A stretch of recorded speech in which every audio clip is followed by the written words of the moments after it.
The observation deck of the interstellar cruiser hummed with soft energy, the kind that vibrated through the floor in the bones of anyone standing long enough. Officers of the Triumph Coalition leaned over the transparent barrier, staring at the small blue planet below. Their words were gentle, almost amused. "Earthlings are cute," one whispered. "So tiny, so fragile-looking. Like toys." The humans had arrived as part of an exploratory delegation. They were outnumbered, outgunned, and completely underestimated. From the start, the aliens' condescension was palpable.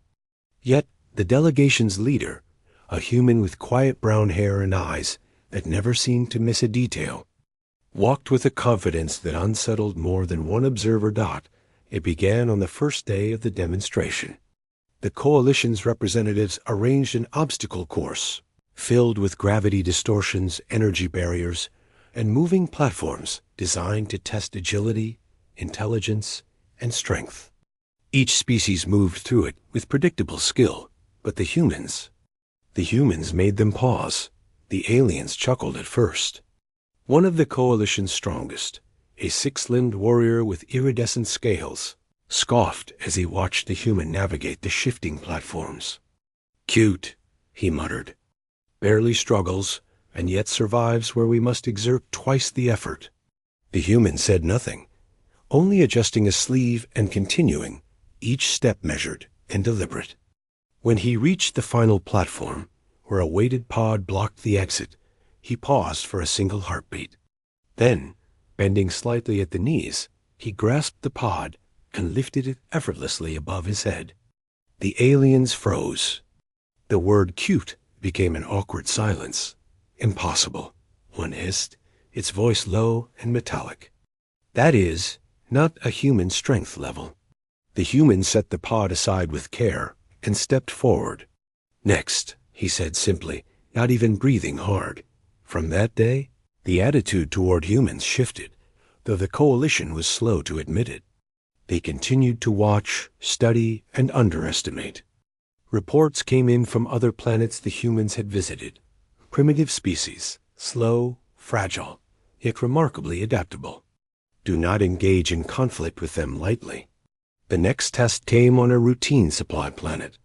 The Coalition tasked each species with unloading cargo from transport vehicles, an operation that required both strength and strategy. Other species relied on machines, energy fields, or sheer numbers.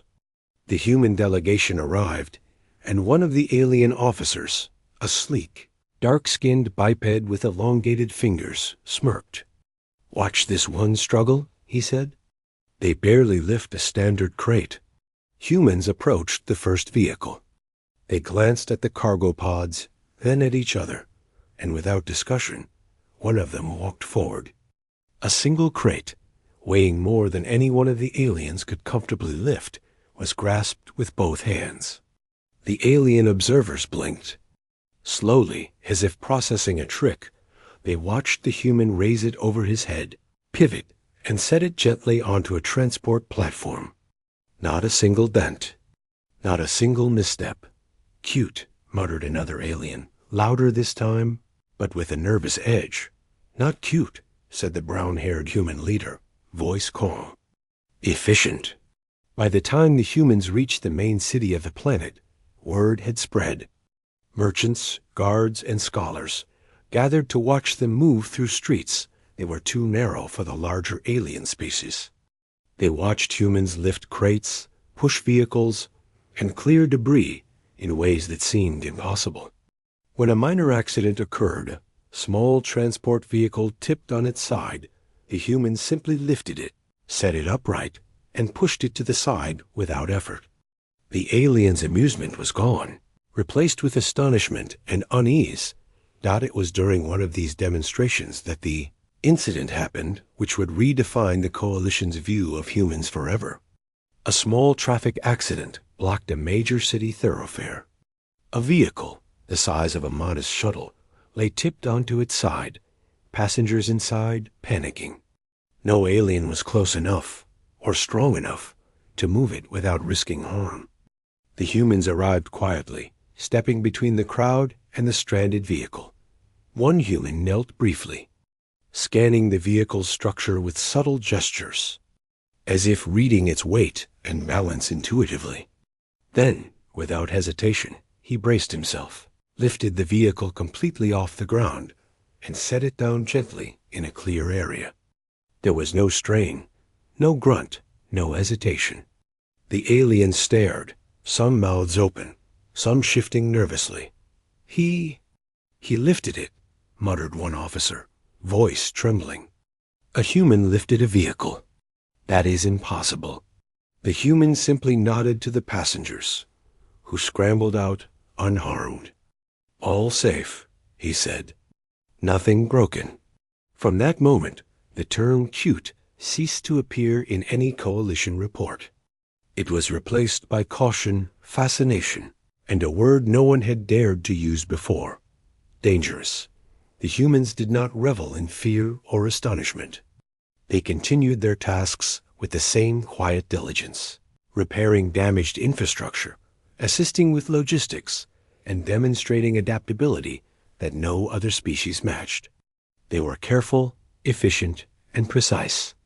Where other species relied on sheer power, humans used leverage, intelligence, and technique to accomplish feats that seemed impossible. The coalition, which prided itself on strength, endurance, and technological mastery, faced a growing realization. Humans were not merely strong. They were unpredictable, clever, and unbound by the limitations that restrained other species. Reports from allied sectors described humans swimming through atmospheres too dense to endure, climbing surfaces that defied gravity, and lifting objects that dwarfed their size with apparent ease. On the planet's observation tower, the brown-haired human watched the sunset, turning to note a group of alien engineers struggling with a heavy power conduit. With a single nod, he approached. Within moments, he had lifted the conduit, aligned it perfectly, and set it in place. The aliens, who had spent hours attempting the task, looked on in silent awe. "You call yourselves strong," the human said softly, almost to himself. "Yet here I am, making it look easy." Word spread across the coalition like wildfire. Officers and soldiers began to view humans not as harmless, small creatures, but as a force to respect and perhaps fear. The nickname cute lingered only in private whispers, never in reports, never in commands. It was during the first formal engagement, a skirmish with a rogue fleet near the outskirts of coalition space, that the human's reputation became legendary. Other species formed battle lines, relying on numbers, energy shields, and heavy weaponry. The humans, outnumbered and outgunned, moved with a fluidity that confounded everyone. One by one, they lifted enemy vehicles, redirected energy weapons by manually adjusting massive turrets, and coordinated attacks with precision that no alien commander could anticipate. One moment stood out above all others. An enemy dropship descended, attempting to ram the Allied position. Before any alien could react, the human dashed forward, grabbed the craft by its fuselage, and hurled it aside, spinning it harmlessly into a void between two asteroids. Silence fell over the battlefield. Then the enemy withdrew, and the coalition soldiers slowly lowered their weapons, staring at the humans in stunned disbelief. From that day forward, the humans were no longer cute. They were a force, something to be reckoned with. A species whose strength was measured not in raw mass or numbers, but in capability, adaptability, and unshakable confidence. Reports reached the coalition command across systems. Underestimate humans at your peril. They are exceptional. And yet, through it all, the humans remained remarkably ordinary in appearance. They smiled, they laughed, they stumbled at times.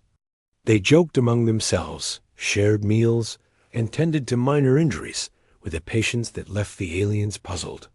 The contrast between their appearance and their feats only deepened the admiration and the wariness of every species that encountered them. Even the brown-haired human leader, whose calm eyes seemed to miss nothing, treated the world with quiet curiosity. He did not boast or demand recognition. When an alien offered praise, he accepted it politely, then returned to his tasks. When a vehicle needed lifting, a structure required repair, or a problem demanded a solution, he acted. The results spoke for themselves. Years passed. Human explorers traveled further, lifted heavier, and adapted faster than any species the Coalition had ever encountered.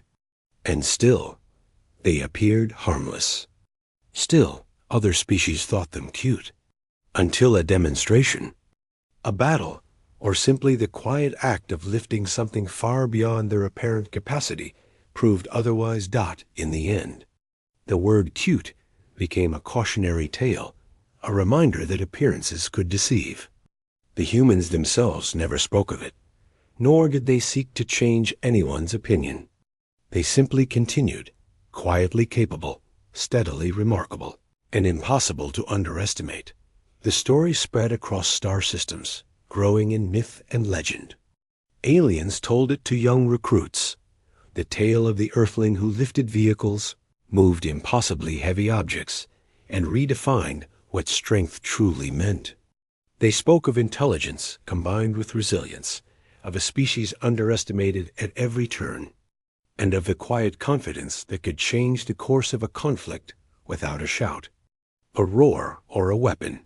They were cute, the story began, until the cute one lifted a vehicle. And in those words lay a warning, a lesson, and the unspoken truth of humanity. That strength is not only measured in size or number, but in ingenuity, courage, and the will to act when others hesitate. The Coalition learned it slowly, reluctantly, and